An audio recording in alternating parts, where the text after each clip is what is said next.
अपनी लिखी हुई स्वरचित एक मराठी कविता प्रस्तुत कर रही हूँ, जिसमें मैंने अनेक पौराणिक प्रसंगों के माध्यम से यह अभिव्यक्त करने का प्रयास किया है कि शब्द सामर्थ्यवान है, शब्द जादूगर है और शब्द ही ब्रह्म है। शब्द लिहिता आला पाहिजे श्री गणेशाच्या महाभारतासारखा। शब्द लिहिता आला पाहिजे श्री गणेशाच्या महाभारतासारखा। शब्द बोलता आला पाहिजे नारदाच्या नारायण सारखा। शब्द ऐकता आला पाहिजे एकलव्याच्या लक्षभेदी बाणांसारखा। शब्द गाता आला पाहिजे तानसेनेच्या सप्त सुरांसारखा। शब्द रेखाटता आला पाहिजे रवी वर्माच्या सजीव चित्रांसारखा। शब्द झेलता आला पाहिजे शंकरांनी झेललेल्या गंगेसारखा। शब्द पेलता आला पाहिजे श्रीरामांनी पेललेल्या शिवधनुष्यासारखा। शब्द गिळता आला पाहिजे निळकंठांनी प्राशन्न केलेल्या विषासारखा।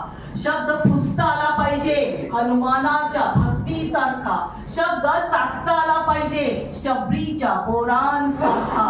शब्द मोजता आला पाहिजे उर्मिलाच्या क्षणांसारखा। शब्द आखता आला पाहिजे लक्ष्मणाच्या रेषेसारखा। शब्द पाळता आला पाहिजे हरिश्चंद्राच्या वचनांसारखा। शब्द देता आला पाहिजे कर्णाच्या कवच कुंडलांसारखा।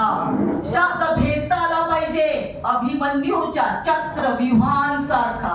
शब्द कोरता आला पाहिजे अजंठा इलोराच्या लेण्यांसारखा। शब्द फेकता आला पाहिजे पुंडलिकाच्या विटेसारखा। शब्द फेकता आला पाहिजे पुंडलिकाच्या विटेसारखा।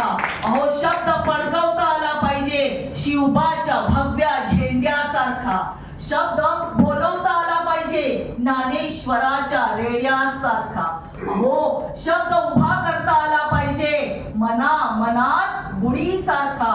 आणि शब्द जपता आला पाहिजे वहीतल्या पिंपळ पानांसारखा। कारण शब्द आहे ब्रह्म, शब्द आहे ब्रह्म हे घ्या जाणून आणि म्हणूनच